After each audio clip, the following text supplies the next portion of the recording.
in high school teaching, and I see the end of the line, the end of the elementary school line. I see who's coming into high school and how they're coming in with what, and with sadness, with what they could have had that they don't have. I'm also the mother of 5 daughters, 1 son and 5 daughters, and grandmother of many girls. So I have a strong sense really of what goes right, and more often what could have gone righter. I want to make this very clear. Kids in other schools are happy, especially looking at young elementary school children. Those videos at the dinners are not lying. They are happy kids. They like each other. They like the socializing. They like being in school. They like playing, and they love their devoted teachers. And this is true in the early grades, and it's certainly true sporadically throughout the elementary school years. But here's what starts setting in. And there are times when I see the preschool children from our elementary school walking through our building so happy, so eager, so excited. And I was once in a conversation with a good friend of mine who's also a teacher, who's a professor of English. And her 11-year-old son was standing next to us, and it was in September, in August. And I said to her, Miriam, how do such nice people like us make so many kids so miserable? And she said to me, and he's a very polite little boy. He looked at me and he said to me, if you know you're doing it, why do you keep on doing it? And it's a good question, because the system almost begs that it happen. Good people, nice people, warm people, okay, and loving people, and yet the system almost begs that it happen. So let me observe with you some of the things that I see almost unraveling, and that on my watch I wish could have been more. And when I walk in here, I see so many answers to so many of those realities. By the time you get into the 5th or 6th grade, 4th and 5th grade, you're watching the classes. They're ripping apart. The kids who got the skills early on have the skills which are the foundation for future education, and the kids who struggle to get the skills, well, the skills are not being taught, the foundational skills are not being taught in the same way, and the gap grows broader and broader every year. Reading, number sense. I have plenty of kids in my high school who, if I will say to them, can you multiply 96 times 4? Well, if they don't have their calculator with them, the whole thing seems like a very challenging process. And so they start telling me that they're going to start writing it. I said, just give me an estimate. And they don't know that the estimate's going to be a little bit less than 400. They don't know. They have no number sense. So these are some of the things that in the early years they have it, and then as it gets lost. Somewhere along the line it gets lost. The same is true of Hebrew language. The stuff that should be fundamental and an unconscious building block for all further education, without having to be in itself brought to consciousness, has never quite been developed. So that at every step of the way, whether it is 6th grade or 7th grade or 9th grade or 10th grade, we're still untangling what the pasuk means and what the words mean. And we're still having the 10th teacher in a row talking about prefixes and suffixes, because somehow that never got embedded. So a kid, it's sad. I go to a Prospect Park dinner, and I take a look at the beautiful videos, and they have teachers showing all kinds of delicious work on the smart boards of taking words apart, word attack, word analysis, and chumash. And I look at my own weakest kids in the 11th and 12th grade in high school. I know it got taught, but somehow not in the ways that helped it get absorbed. How many of you know the work of E.D. Hirsch Jr.? Do you know E.D. Hirsch Jr.'s work? E.D. Hirsch Jr. is conservative in his outlook. I think he's still alive, and if he is, he's in his 90s. He's a major theoretician about education in the world. E.D. Hirsch talked about something called cultural literacy, and he made a very, very important point. He said reading fluency in the early years is decoding. It's decoding. But by the time you're in the 3rd or 4th grade, it's not decoding anymore. You have to recognize the references in order to make sense of the sentence or the paragraph. As an example, a reference to the Eiffel Tower, you don't have to know very much. You have to know Pointy and Paris. Paris, France, and Pointy. And if you know that, order to make sense of the sentence. Now I am looking at the richness of material, whether it's the Taryag Mitzvos, or it's the Parsha, or it's the Navi, and what your little girls are getting here, or what they can be getting, is a baseline of knowledge which gets so deep into them that all further, we can now read Mefarshim, we can read Chumash on our own, because we have that, and we don't have to use, it doesn't have to be at the top of our brain work. We don't have to use that, we don't have to use our brains to first untangle that.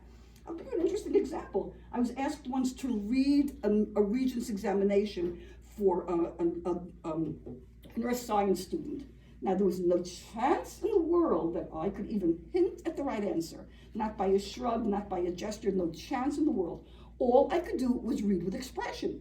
The kid was an extraordinarily poor kid, poor academically, ended up with a 70-something on the Regents, just because she didn't have to use her brain energy to decode the sentence.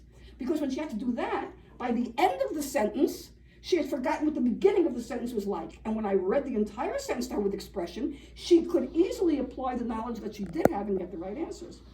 So as I see the kind of work that's being done here, whether it is numeracy, a real sense of what a fraction looks like, the manipulatives here are absolutely breathtaking. When I see that, when I see the work that's being done in Hebrew language, in Yiddios, I'm telling you that from my perspective, these kids will come into high school with a foundation, not even a conscious foundation, but they will have on what to build. And I think that that's something I appreciate when it doesn't happen. This is an aside. This talks about numeracy and has nothing to do with your school, my school, anybody else's school. I would like to run for public office on exactly one platform. I don't think anyone should be allowed to use the words in print, million, billion, or trillion. I think that those words should be written out with all of their zeros. I think we live in a world in which nobody has a clue as to the relative size of million, billion, or trillion, and if every time those numbers were published, they were published with all their zeros, we'd have a healthier appreciation of what exactly is going on with our deficit. Okay, that's an aside. I know there are other questions here. Penina Noy and I met through an unfortunate, I would say, painful, not between us, but the situation was, so she called me last year, I think, to ask me another question, and I want to address that as well. The question was, we're a Beis Yaakov, we want to be seen as a Beis Yaakov. We don't really want Beis Yaakov uniforms, they're not so comfortable, they're not so pretty. So she asked me, does that somehow put us on the outs or on the odds? So I want to say something to you also.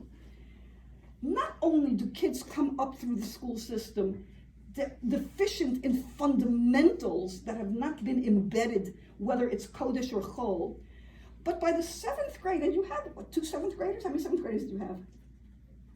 4 7th graders. By the 7th grade, you usually find there's a kind of an attitude and a restlessness, which gets exacerbated in 9th and 10th, and by 11th grade, you're home free, okay? Does it have to be that way? Does the developing young adult who's coming into her own sense of herself, does she have to feel a kind of edginess or discomfort? So I'll tell you what I told Penina when she called me about this. I said to her, look, every single Beis Yaakov school in the country is every single school, that's not the most right-wing school in their community. Every other school in the country is struggling to somehow create a feeling about tzniut that's organic, that's proud, and that isn't ringed around with kind of like attitude, resentment, or nebby, or nerdy. I said to her, if you can have your kids wearing uniforms for 8 years of elementary school that are pretty and in which they feel comfortable and they feel pretty, so that resistance is never built up. Was ist das so schlecht? I mean, why do we have to put them in outfits so that the second they step out of high school, they say, and I'm done with this, and this may be a bigger this than we want it to be. It may not just be the pleated polyester skirt. It may be a bigger this, because we've now associated tzniut with nebby and nerdy and school uniform. So there's a lot here. For me, I'm coming from what's at the other end of the line. What happens? What does it look like in high school? What am I dealing with in high school? And what are most principals dealing with in high school that maybe we wouldn't have had to deal with if the foundation and the beginning was a different foundation and a different beginning. And that's what this experiment is about. Look, you're blessed. You're blessed with a strong financial base so that the material here, the parents, I don't have to tell the parents here, you're walking around the way I'm walking around. It's like, oh my gosh. Oh, till I understood what fractions were. And one little girl was busy showing me her sevenths and her 121s and like, it's just magnificent. But what that means is that they walk out of math class and they walk out of reading class and they walk out of Chumash and Navi class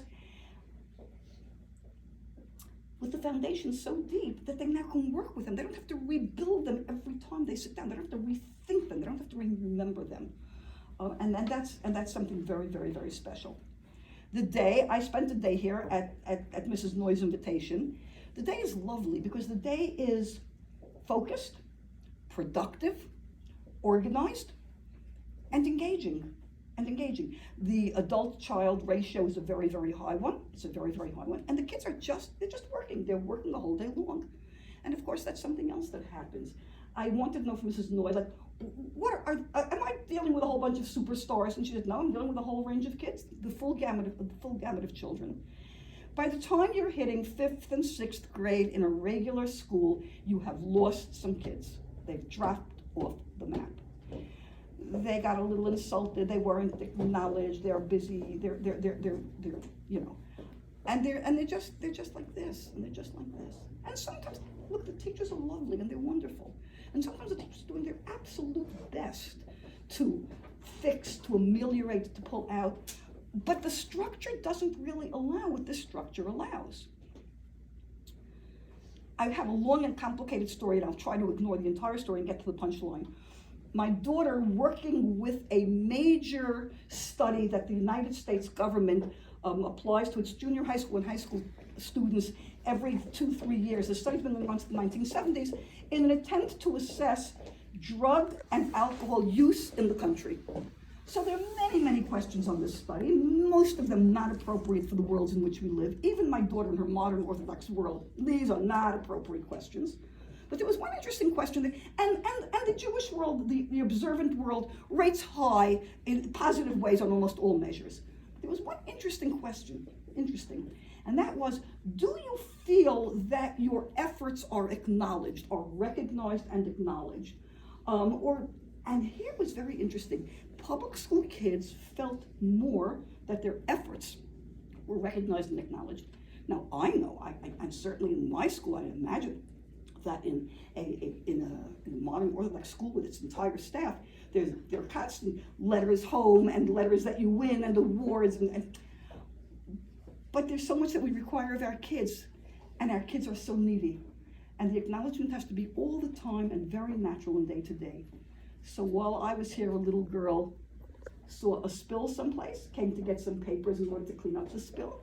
And Mrs. Noy very, very gently, very almost matter-of-factly just acknowledged that this young woman had taken responsibility to clean up a spill.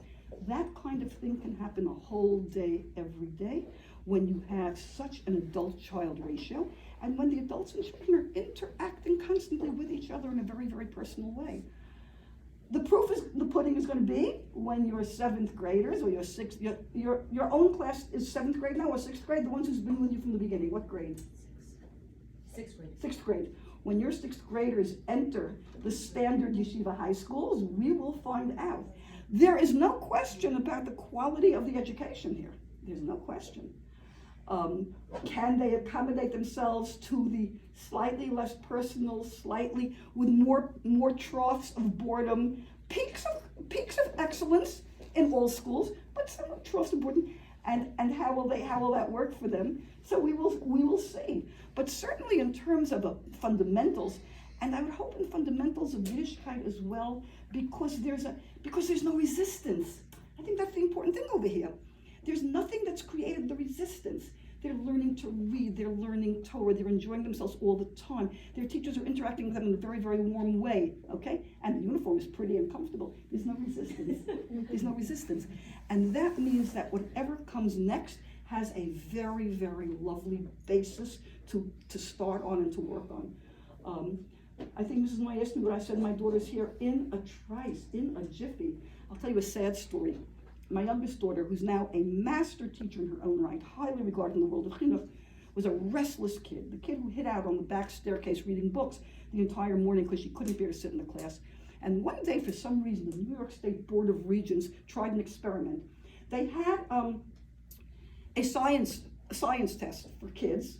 The science test was a science, it wasn't a region, but a science test for kids, in which teachers were given teachers had to set up stations throughout the auditorium, each station with its own puzzle, project, mini experiment. And these were kids, I think, about 4th or 5th grade, and they were guided through this for the, whatever, I don't know, nothing ever came from it. I don't know what the Board of Regents did with it.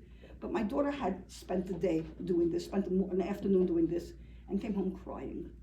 And she said, why can't school be like this? Why can't all school be like this? And the answer, of course, is I think you have a school that is exactly like this in all areas. And I envy you, and I envy your children who have this absolutely glorious opportunity